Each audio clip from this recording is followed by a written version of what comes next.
Well, Scott Bakula, it's so good to have you back in the Emmy game. It's been 20 years since your last nomination. After several in a row for Quantum Leap, you're back again with Behind the Candelabra. Tell us about getting word on that morning that you were Emmy nominated. Well, my phone rang, and I answered it quickly because the rest of the house was asleep, and it was my publicist, Jay, saying congratulations, and I completely obliviously was not focused that morning on it, and I said, for what? And he said, you got a nomination, and I said, the movie got nominated? How? And he said, no, you got a nomination. And I said, yeah, you're kidding, right? And he said no. So that was a wildly surprising way to start that morning, but it's been it's a good surprise. It's certainly a movie that I'm proud to be a part of, and I was grateful to be asked to be a part of it, and then to get this acknowledgement is fantastic. As you're working on something like this, you've got to, I mean, you're on the set, obviously. You get to see people like Michael Douglas and Matt Damon in action, and, of course, Steven Soderbergh. You got to be feeling like, boy, this is a high-quality production we got going here. Well, you know, of course that feels, you've got Michael Douglas, Steven Soderbergh, Matt Damon, Jerry Weintraub. You've got all these unbelievably high A-list Hollywood people, and they couldn't get the movie made. And in a funny way, it was the perfect storm in a sense, because more people have seen it and will see it on HBO than would have seen it in the theaters the way it was going to be released. And it's being released around the world and doing unbelievable box office and crazy good reviews in England and other places. So not surprisingly, but you want to, when you get a chance to work with that group of folks, and then you add everybody else to it, Debbie Reynolds, Dan Aykroyd, Rob Lowe and Tom Papa and all these other people, Cheyenne Jackson. It was really, it was a ball to do. We had a great time, and it's just a good, talented group of people. Now, your character Bob Black is very important to this movie because you're the guy that instigates the whole plot. You introduce these two guys to each other. Right, that is correct. There's been some conversation about how that all happened and what Bob Black's motivations were, and I leave that to the viewers to take from it what they will. But it's a strange something that happened a lot, certainly in the early days of the kind of the birthing of the out gay movement, in this country, that there were still a lot of certainly older gentlemen who were trying to have relationships quietly. There were a lot of younger men who were being pulled into that world for either because they wanted to be there, or they wanted to make money, and it was a strange one. The research that I did and the people that I talked to who were there was a strange, odd kind of time. There was a little bit of, everybody was kind of getting something, So my character, we meet. I find Matt in a gay bar in the late '70s in LA, and we develop a relationship, and I end up taking him to Las Vegas for his first time ever, and take him to see Liberace's show, and then once they've met, the rest is history. Now, the clothes you wear and the whole look that you have, did that remind you of anything from your past? Was that anything you ever dressed up as? A lot of it reminded me. I never was into the neck scarves, but the bell bottoms and I marvel. I had long hair for a long time, and mustaches came and went, but certainly I'm always astounded by the fabrics that existed, and I even hate to use the word fabric because that implies some kind of something that we know, but the chemical engineering that went into producing some of the clothes that were fabricated back in those times was astounding to put those clothes on again and see, like, oh my gosh, this stuff is still around, and it'll never age, it'll never go away because it's not real.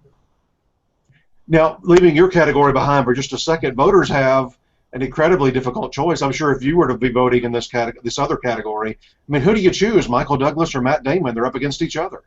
That's tough. I've been in things before where you're kind of competing against somebody in your own show, and you wish it wouldn't have to be that way. and there's always but in this movie, it was clearly not a case where one of them could have been nominated as supporting. It just wasn't that kind of a. The roles were so big and so flashy, and their Academy has rules and things about how you can what determines what, but it's I think what happens a lot of times, and we'll see what happens with the voters. At this point, I just want one of them to win. That would be my selfish goal so I'd hate for them to split the vote or something and it goes somewhere else. That's the only danger I think there. But they both were uniquely gifted, beautiful performances, inspired performances, unusual performances in different ways. So it's hard to say, picking better. I wish they could share it, and I'm sure whomever, if one of them wins it, that's what they'll be doing. They'll be sharing it. Well, as you mentioned, being up in the past, you were up in 90, 91, 92, 93 for Quantum Leap. Tell us about just your first Emmy nomination ever back in 1990. Well, that was just, awards in our business are so strange because really you always feel when you get a job, you feel so rewarded because it's so hard to get a job. So to be, starring in this very interesting, quirky TV show with Dean Stockwell, with Donald Belisario as your producer, that was already, I was on the moon about that already. So, when award seasons roll around, people start talking, and to be thinking that might be a consideration for us the first year, I didn't even, we worked so hard on that show. I didn't know whether it was night or day for, 9 months half the time. So it was like, that would be great, and then you don't even think about it because it just seems completely unrelated to the work. But it was great because Dean got nominated and I got nominated. We had a few other nominations. So we were such a tight-knit group, the crew and the writers and everything. We just felt this great camaraderie to share it all. We had big luncheons on the set where we all celebrated together, and it was it was an extension of everybody's good work because that show was a huge group effort on all categories, and whether it was whoever got nominated, you represented so many other people that were behind you. Much like Candelabra, because it's a period piece, everybody has to be, and all those people got nominated. Ellen got nominated. Everybody got nominated for creating the world in such a beautiful way that we're walking into it. Half my work was done once I put the clothes on, to be quite honest. The other great thing about Quantum, it's one thing to be singled out, and there's a lot of nominees this year. They may be the only nominee from their show, but with Quantum Leap, you were up for drama series several times. So that is truly a team effort then. Oh, absolutely, absolutely, and it's first of all, it's very difficult to get nominated because the process is just to vote is I hate to use the word exhausting, but you really have to be dedicated to go sift through the nominating process. The actual voting for the award is much simpler because you have less choices and there's just much less kind of research, and there's an obligation that you feel. There are all these things, but when your show can find its way through it all to get recognition in any way at all, it's a nice feather in everybody's cap. And again, we don't do it for that. As I said before, just getting the job is a great reward, and then getting to do good work with good people is really what it's all about. But we've, out of necessity in our world, entertainment world, we've found this outlet where we can celebrate the work, and so it's nice to be in the group. I was looking back. I was trying to remember. I was a young guy watching Quantum Leap, and I was trying to remember what episode you submitted, and I remember that 91 year, your second nomination, was one of your best episodes ever. That was that shock therapy episode. Yes. Where, because of various reasons, your character was going in and out of a lot of the other characters that he had been over the years. Tell me about that particular episode and playing just such a multitude of characters. Well, that episode was unique for our show because of we were able to kind of stretch the boundaries of the show a little bit, and because of the shock therapy, I was able to take on a little bit more characteristics and physical.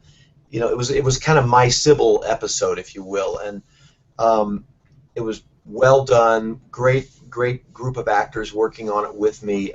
Great script, and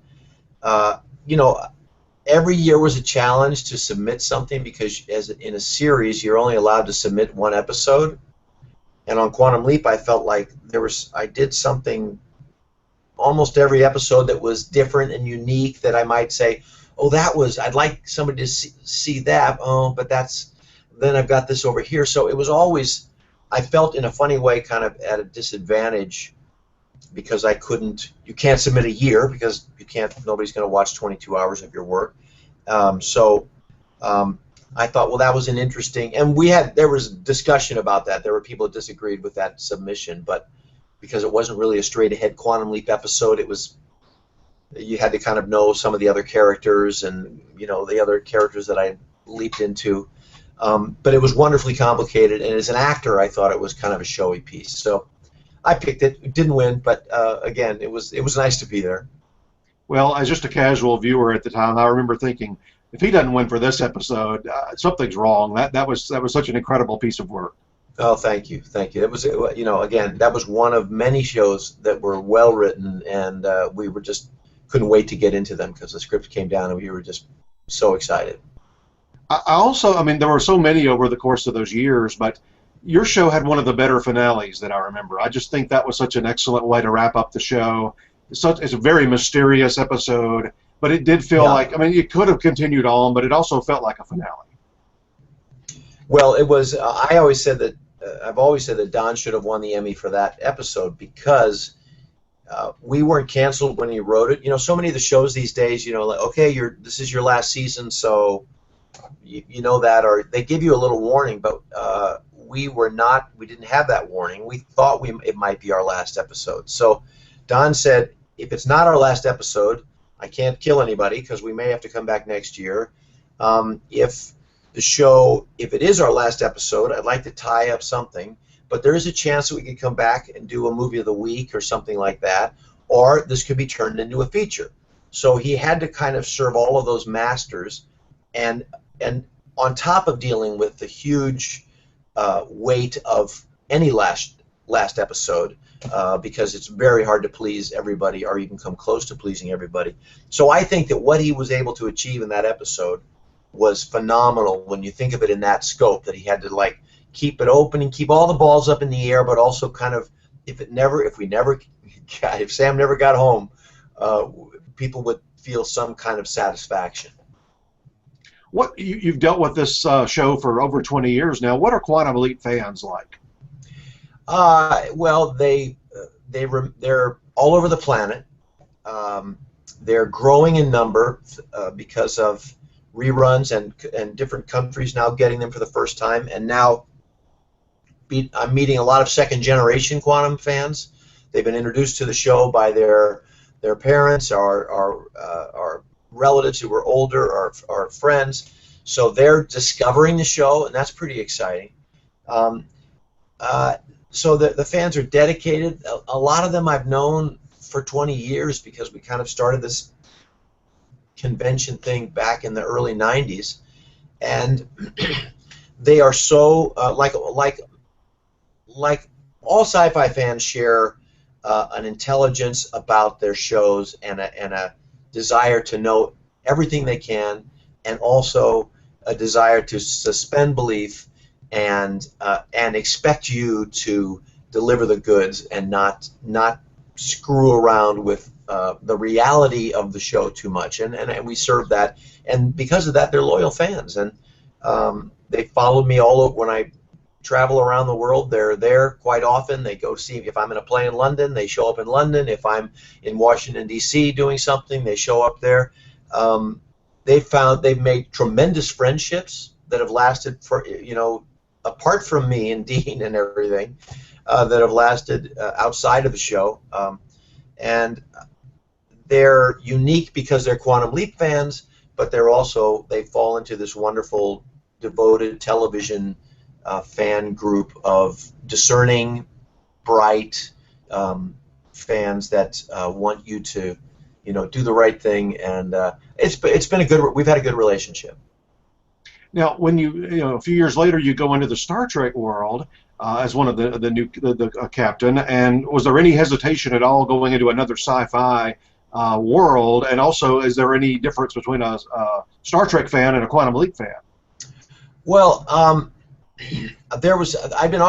have been, and prior to Star Trek and since, I get offered a lot of sci-fi stuff, or people send it to me to read, or those kind of things, and I've been very, very hesitant to do too much more sci-fi work. But Star Trek is certainly a long way from Quantum Leap, and I had the advantage of I had an identity in the business prior to Star Trek, so that I wasn't worried about Star Trek becoming my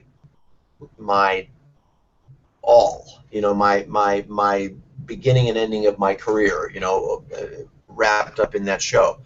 And that happens, you could say that maybe that happened with Quantum Leap in terms of who am I identified as. But I liked the, I've said this before, that if it had been a continuing in the saga, if it had been post Voyager, I would have said no. But because it was 100 years before Kirk, as soon as they said that to me in the room, I already knew that I wanted to do it, because maybe this was a chicken's way out, but I knew that I wasn't going to have to follow anybody. Yes, technically those shows have been on the air, but I'll be the first captain in space forever. So, however that the history of the franchise goes, that won't change, and that sat well with me. Being a huge Star Trek fan of the original series, that was the one I was most familiar with. I was delighted to kind of take up that mantle and be not following Kirk, but be ahead of him. So I in my own head, I wasn't going to be comparing myself every step on the bridge, to what did Bill do, what did Patrick do, So I felt a sense of relief, and then I was delighted with the pilot script. That was the last part of the puzzle was, well, who am I and what are we going to do? And then I thought, oh, this is good. Another quantum question I almost forgot to ask you, since we're an awards website. I went back to watch your victory at the Golden Globes in '92, and not only are you excited, but you seemed a little stunned. Well, I think in '92 that was maybe my third or fourth Golden Globe nomination also, and I hadn't won anything by that point, So you get, not that you get jaded, because you really are. The best part of these things are being kind of at the party. You're kind of invited to the dance, and that's so. I love that every time. The Golden Globes were great fun to be a part of, but you just feel like, well, it's just not going to happen. And I had lost in some odd categories in some strange ways for a few years, and to some great performers. So I just really, I was kind of prepared, but not expecting it. The weird thing about that category, a lot of people don't know, but since you've won it, I'll relay that to anybody that's watching. Drama on TV is so good, especially the past couple of decades, quarter century. Only one person in the last 25 years on the category you won has won more than once, and that was Hugh Laurie. It's been It's been something like 26 out of 27 different men. Wow. That includes people like James Gandolfini and Brian. Brian Cranston hasn't even won it yet, but it's a very stacked world when you're on drama TV. Well, I think that world is steadily gotten better and more interesting, and better opportunities for actors, and as you can see when you look around the landscape, including the cable world now, the actor pool has expanded, and it's tough going out there. It's hard to get a job. again, and the movie people are in and out and happy to be there, and the writers are from movies, and there's this great exchange going on, and creative kind of flow, and the cable world is pushing the network world to kind of step up. I mean, I think Under the Dome's a good example this summer of kind of all of a sudden, wait a minute, people will watch us in the summer on the major networks on CBS and places. So it'll be interesting to see what happens next summer, because traditionally that's when everybody lays out and the cable world has kind of come marching in with new shows. It's a rich landscape, and there are lots of people that want to be a part of it. It's nice to make 13 episodes, so you're not shooting a whole year long, and it's nice to be in one place, and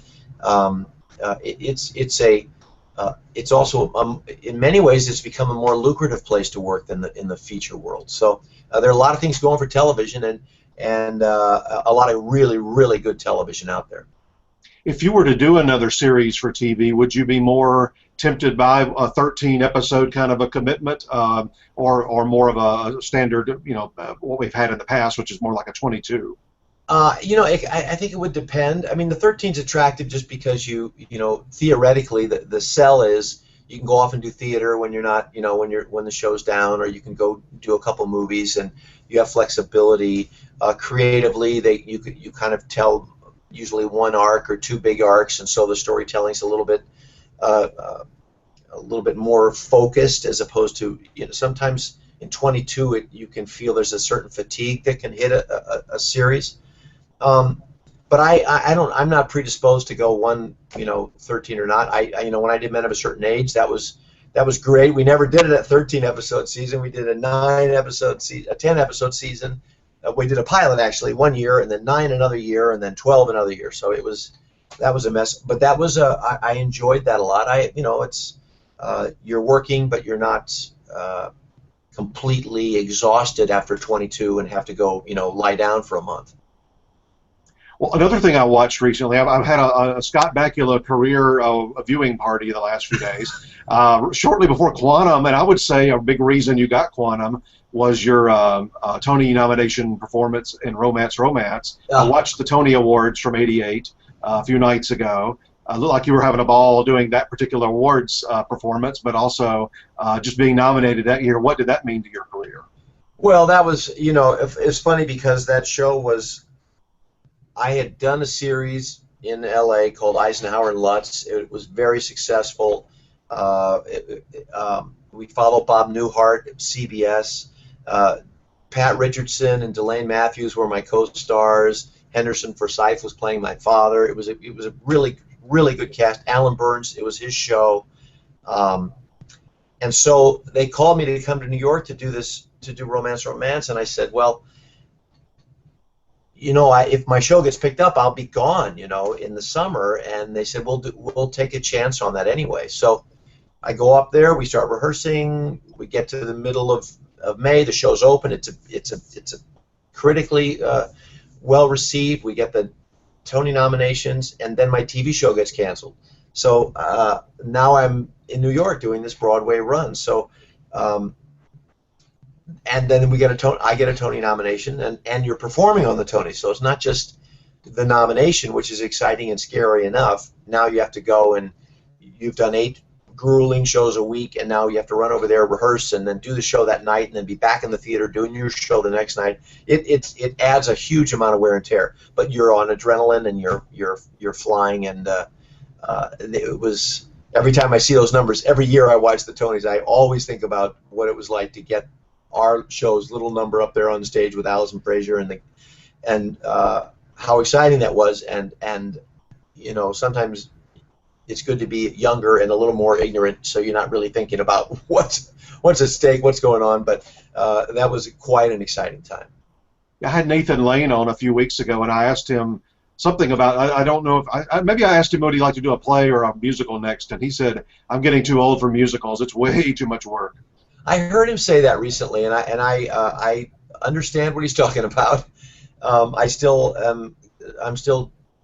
not as smart as him, I guess you could say. So I still have a great desire to do musicals whenever I get a chance, and I love that's my first love, and I'm always looking for those kinds of opportunities. So, but I know I hear him, and he's done huge, energetic, physical parts, and that they wear you out. They wear you out, and you've got to be the same. You've got to give the audience on Sunday matinee the same that they got on Tuesday night, and that's what the job is, and it's not easy. And I applaud him. He is it's almost hard to describe what he is. He's a whirlwind. He's not the guy that spins around in the cartoons, not the wildlife guy. He's got everything going, and he's a huge gift to all of us, really. Well, speaking of singing, and I'm going to ask you a question I bet you've never been asked in an interview before, but I'm a huge Kennedy Center Honors fan. Yeah. The year that you serenaded Carol Burnett was one of my favorite highlights ever on the Kennedy Center Honors. What was that particular evening like? So great. I mean, the Kennedy Center Honors, the first time I did them, I was part of a Sondheim group that we were singing to Stephen. That was daunting, and to say the least. And it was Bernadette and Jason Alexander, and I think Angela Lansbury did the Angela. I think it was Angela also. So to be included with them, already I'm underwater.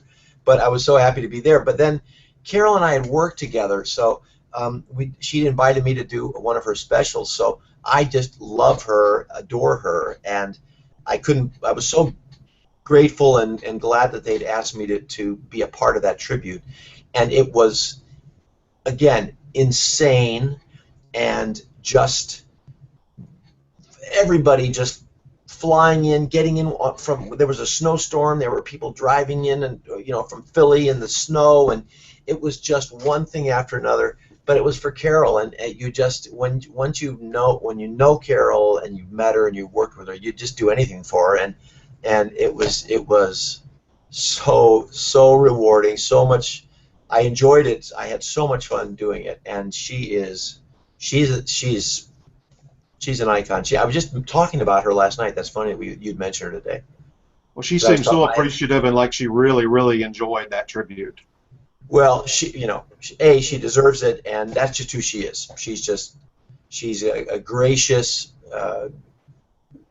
beautiful, inside and out woman, and a gift to all of us. My gosh, what she's created and given to all of us, and she's an amazing woman.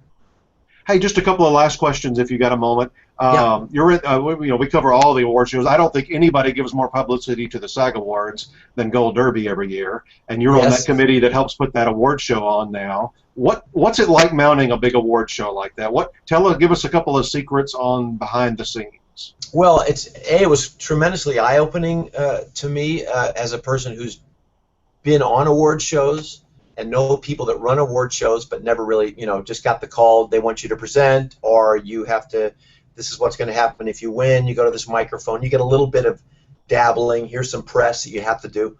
But, I mean, what I tell people is, that the week after the show airs, we're starting to plan for next year's show. These shows, they don't just happen overnight. There's so many issues, there's so many contracts, there's so many legal things that go on. And then you have all the personalities. It's a big improvised kind of situation, because you don't know until you find out which shows get nominated. You don't have a clue how the seating is going to go. You don't have a clue who's going to show up to present.